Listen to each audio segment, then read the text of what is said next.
On his Grilling JR podcast, Jim Ross revealed this about Linda McMahon's presence on WWE programming. Linda didn't have any desire to be on television, but she was a key component in the way the story was being told. She was the matriarch of this McMahon clan, so she had a role there. It was logical. It made sense for her to be in this group picture, this family portrait, shall we say, but I don't think she ever had a desire to be on camera.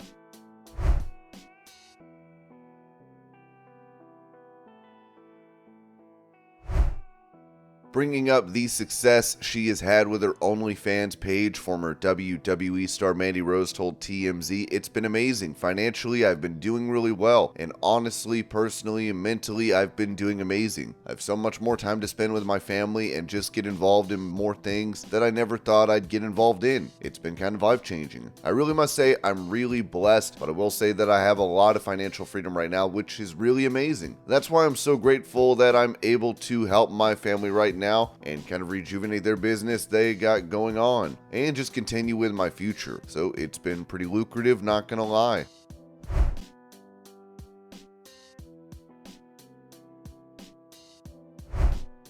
Speaking of injuries, this was said about Sheamus on Wrestling Observer Radio. By the way, Sheamus really bad shoulder injury. That's why he has not been on TV or at house shows.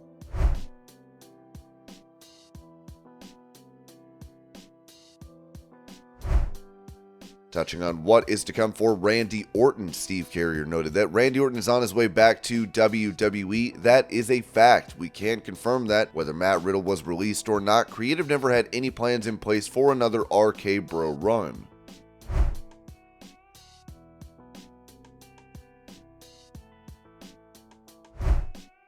When it comes to the possibility of CM Punk returning to WWE, Dave Meltzer said on Wrestling Observer Radio that there's a lot of people with bad feelings in management about CM Punk in WWE, but there's nobody in management with a bad feeling about Matt Riddle.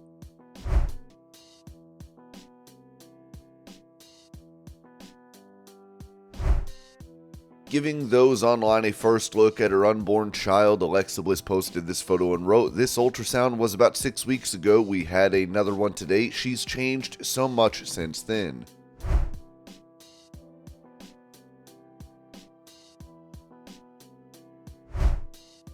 Touching on her crush in WWE back when she was a fan, Rhea Ripley told Sportskeeda, "The Miz. Oh man, Miz will see this."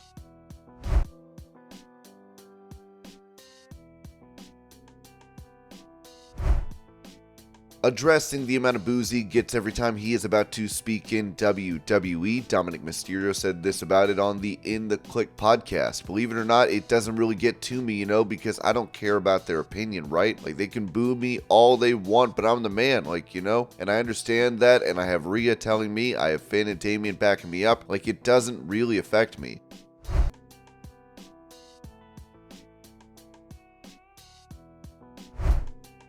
During that same interview, RVD was asked if he ever thinks about how long he can continue to wrestle, as he responded, "Not really. Sometimes the thought goes through my head if I'm having a bad travel day, for instance. I'm done. I hate this. I just want to be home. Traveling sucks. I'll have those moments inside my head, but they usually don't last that long. I used to think I was going to retire. That was several years ago, and I thought I was probably close to hanging the boots up, but now I don't really think I will. I think I'll be like Dory Funk Jr. I may quit taking bookings, but I don't think I'm going to make a big deal out of being retired, because the credibility of wrestlers retiring is so blown anyway, So I don't think I will announce a retirement. Sabu used to say it'd be cool if we did a retirement tour, and what if we went around the world and wrestled for all the companies that we've wrestled for? But the timing of that didn't work out too well because he finished up before me. Sabu hasn't competed since a GCW event in October 2020.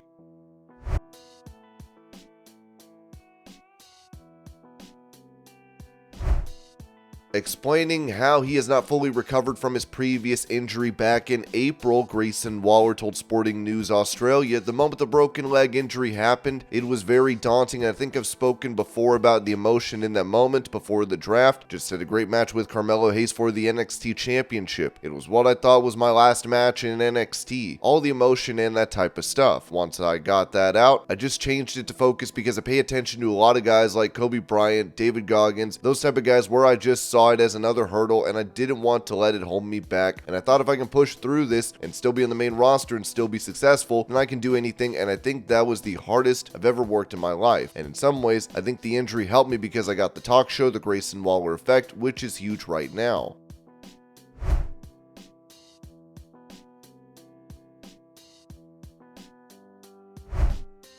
Speaking about the possibility of Matt Riddle making his way to AEW after being released by WWE, Jim Cornette said on his Drive-Thru podcast, stylistically, he would fit in the ring over there. The question is, not only would the audience see him if he comes over immediately and gets pushed, well, now he's come from the Evil Empire and he's had accusations against him, so some might take that to heart. Or it's a WWE star coming in here trying to do a CM Punk thing and take over. The names in wrestling are mostly associated with WWE, but if you get an audience that is hostile to the idea of them there to begin with and they're so smart, then it not only hurts you when you bring them in because you're going to get backlash, Saraya worked out real well, but also it kind of penalizes talent because they're saying, I'm a big name coming out of WWE television, but AEW hate me because I just came off WWE television.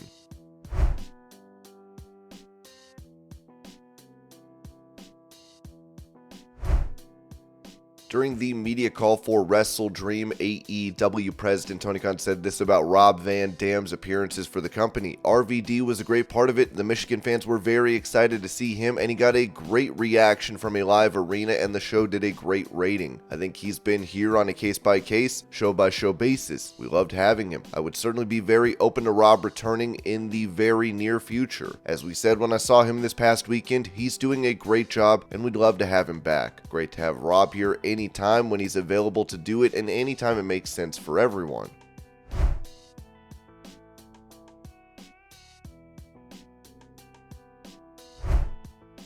As he's been absent from AEW programming, Malachi Black would give fans a health update on Instagram Live, noting that he has a tear in his calf and is dealing with a knee hyperextension. Here's the clip.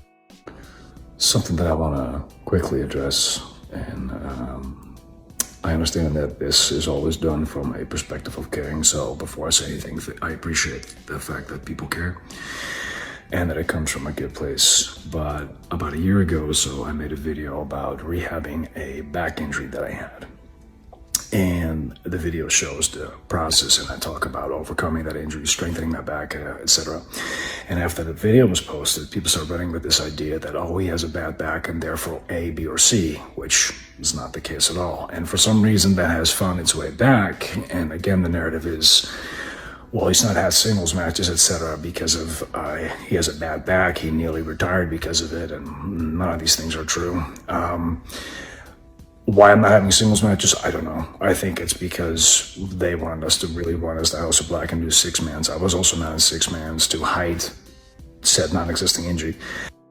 Again, rest assured, I do not have a bad back, and the reason why I am at home right now is, well, due to a minor injury, which is I had a slight calf tear and a hyperextension in my knee, which is almost nursed back and almost ready to go back on the road, etc. So again, I appreciate the concern, but the reality is that I'm fine, and you will see me soon rather than later. But again, I appreciate the concern.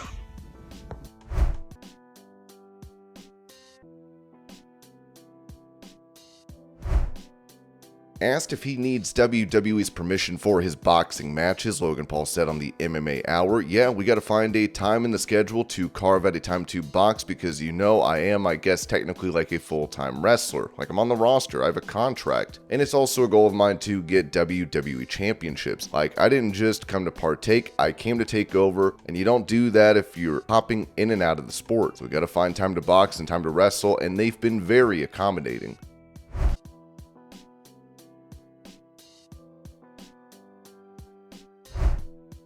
Posting photos of Adam Cole's x-ray, Britt Baker wrote on social media, this guy broke his ankle in 3 places on a freak accident. He's still hobbled around on live TV because, as we like to say, the show must go on. Adam Cole gives his entire heart and soul to pro wrestling. He's one tough cookie, and this is just a small bump in the road. He'll be back better than ever.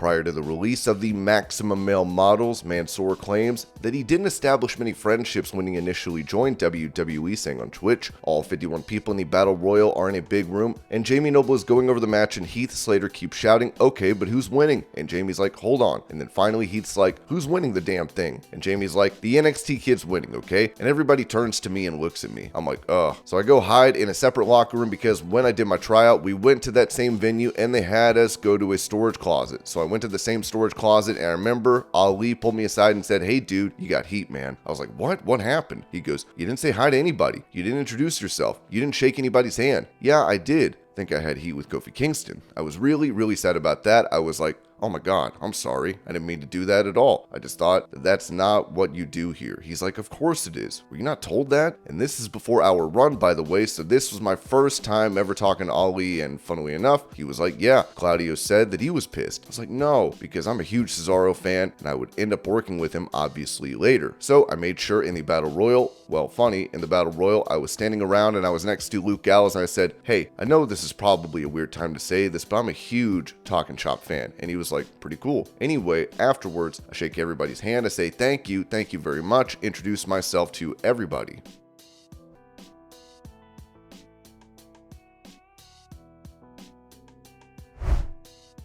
Insisting that AEW president Tony Khan pays for television time, former WWE writer Vince Russo said on Busted Open Radio, any other show in television that did not increase their ratings over 4 years would be gone. They would be gone. I'm going to go back to my original theory. There's no question in my mind that Tony Khan is paying for TV time. The dude's a billionaire. He wants these shows on the network. He's going to the network and saying, what do you guys think you can make through advertising, etc.? Okay, no problem. I'll double it. There's no way they, Warner Brothers Discovery, are happy with the numbers AEW gets.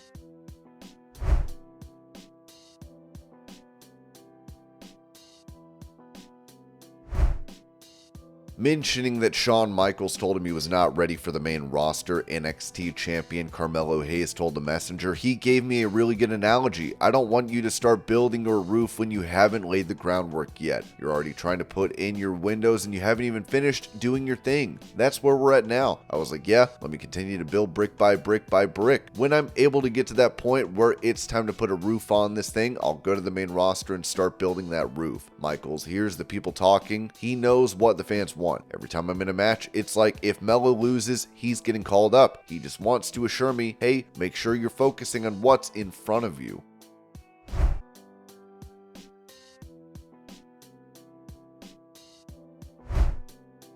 In some positive news, Afa Anawai Jr., known as Manu in WWE, has been discharged from the hospital after suffering from cardiac issues. According to PW Insider, the statement was released on his behalf. From the mother of Afa Jr., we would like to give you all an update on Afa's cardiac condition. First off, we would like to say thank you for the continued prayers, love, and support we are receiving for Afa at this most difficult time. Afa has a team of cardiologists working with him and now is the most critical part of his recovery. He will be watched closely by his physicians and continue with extensive testing, procedures, and medication. Afa was discharged home under strict guidelines due to his ejection fraction of 35%. Afa's father is by his side for an indefinite period of time. Afa needs to rest without any stress and strenuous activities. He can only do some dishes, laundry, and minimal stairs until further notice. His cardiologists believe with him, following their strict instructions, his rehabilitation recovery will be a success, and he should return to the ring once he reaches 60%. For everyone that knows and loves Afa, this will be the most difficult road to rehabilitation and recovery for him, since we all know he is always hands-on and cannot sit still watching others. Wrestlers are considered independent contractors and are not eligible for the benefits we receive, so we ask for respect and privacy at this time, and please understand negative comments regarding this situation and his family is very difficult for his children, family, and all of us that love him in this most difficult time of need. Thank you for your continued prayers and support with this ongoing unexpected situation. With love, Afa's mom.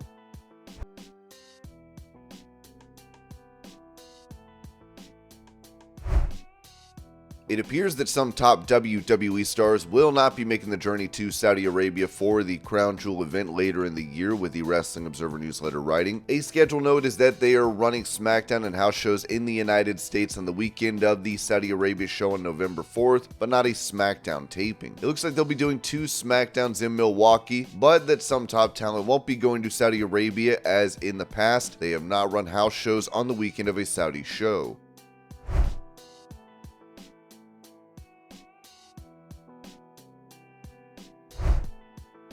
When it comes to the recent release of Dolph Ziggler from WWE, Jim Ross said this about it on his Grilling JR podcast. I don't know that it's permanently going to be gone from WWE. I think once the dust settles and you start thinking about roles that he could fulfill, and there are many, not just wrestling, but I listened to somebody, maybe some Busted Open or something the other day, that they were talking about Dolph and he might be in line for a role much like Adam Pearce is on Raw, and if that's the case, he'll do a great job. Oh yeah, Ziggler's a star. And you don't just cast stars to the side. So I'm predicting that Ziggler will get back in the game with WWE in some role, but a different role than wrestling. So he's a great talker, he's got a great appearance, he looks good, a smart kid, he's always been very respectful to me. I remember when Terry Briscoe was recruiting him, he was a really good amateur. And that's kind of one of the things they were looking for, was strong amateurs who had good work ethic and all that good stuff. So he's a talent, and I don't think talents like him come along that often. Therefore, and knowing how smart Triple H is, they may find a role for Dolph that is just perfect for him at this point in time in his career. So a good guy, somebody who could help a lot of companies, no doubt about it. And I know he has other interests too. He enjoys doing his comedy shows and things of that nature. So I'm a big Dolph Ziggler fan, and I hope that he has nothing but success in his career. He deserves it. He's earned it, and I'm just excited to see where he's headed next.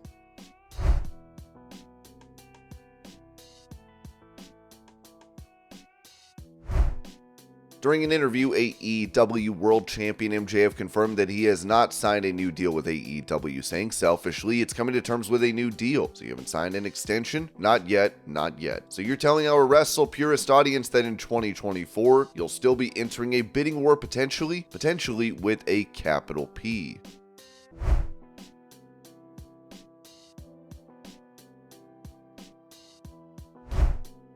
Talking about the possibility of his AEW match at the upcoming pay-per-view being the main event of the show, Darby Allin said during the countdown to Wrestle Dream, I've waited to be in the main event of a show for so long. My whole entire life, I never felt good enough. There was always a voice in the back of my head saying, you shouldn't be here. You don't deserve any of this. But like I said, the only time I felt validated was when I was TNT champion. Then you get a guy like Christian Cage. He's got the one thing that made me feel like I meant something in this whole entire world. You haven't seen, until you wrestled Darby in Seattle with Russell in the main event.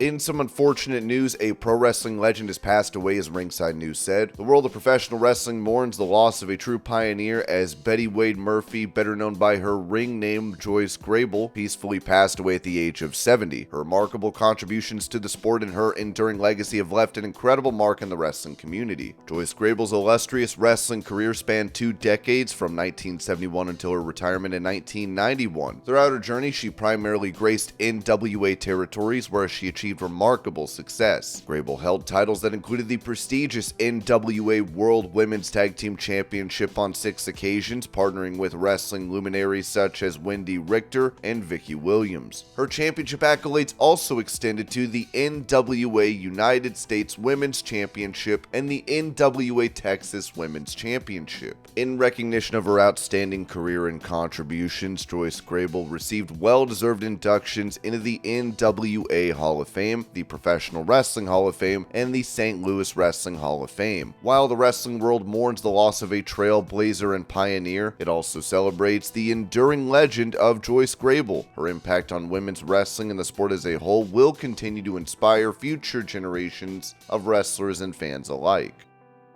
And this was your Pro Wrestling News Update. I hope you're all having a great day. Thank you so much for watching, and I'll see y'all later.